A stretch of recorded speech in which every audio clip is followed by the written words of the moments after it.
গত ম্যাচে টরন্টো এফসির বিপক্ষে ড্র করার পর এবার বড় ব্যবধানে হেরেছে ইন্টার মায়ামি। বুধবার চেজ স্টেডিয়ামে অনুষ্ঠিত MLS ম্যাচে শিকাগো ফায়ারের কাছে 5-3 গোলে পরাজিত হয়েছে লিওনেল মেসির দল। গত ম্যাচে টরন্টো এফসির বিপক্ষে ড্র করার পর এবার বড় ব্যবধানে হেরেছে ইন্টার মায়ামি। বুধবার চেজ স্টেডিয়ামে অনুষ্ঠিত MLS ম্যাচে শিকাগো ফায়ারের কাছে 5-3 গোলে পরাজিত হয়েছে লিওনেল মেসির দল। মায়ামি শিকাগো ম্যাচের দুই হাফে 4টি করে মোট 8টি গোল হয়েছে। বল দখল ও আক্রমণে এগিয়ে থাকা মায়ামি অবশ্য ম্যাচের 9ম মিনিটেই গোল হজম করতে বসেছিল।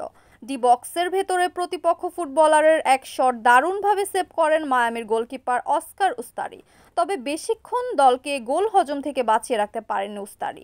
11তম মিনিটে কর্নার থেকে হেডে গোল করে শিকাগোকে লিড এনে দেন তাহডিয়া ভিলা। এরপর ছোট ছোট আক্রমণে মায়ামিকে চাপে রাখে সফরকারীরা।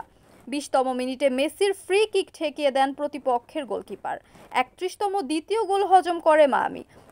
মাঠ থেকে গোল পেয়ে ডি বক্সে ঢুকে কোনাকুনি শটে গোল করেন জোনাথালডিন। গোলকিপার কোনো সুযোগই পায়নি বল ধরার। তবে 39তম মিনিটে এক গোল শোধ দেন মায়ামির টমাস অ্যাভিলেস। কিন্তু প্রথম হাফ শেষ হওয়ার ঠিক আগে আরও একটি গোল করে শিকাগো। 43তম মিনিটে ডি বক্সের ভিতরে মায়ামির দুই ডিফেন্ডারকে কাটিয়ে জাল খুঁজে নেন কুয়ামে। তবে দ্বিতীয় হাফে 2 গোল শোধ দিয়ে ম্যাচে সমতায় ফেরে মায়ামি। 57 ও 74 মিনিটে জোড়া গোল করেন লুইস সুয়ারেজ।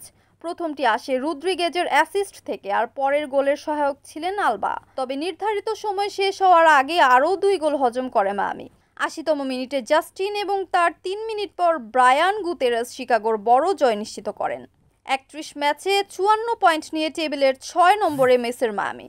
32 ম্যাচে 51 পয়েন্ট নিয়ে 12তম স্থানে শিকাগো।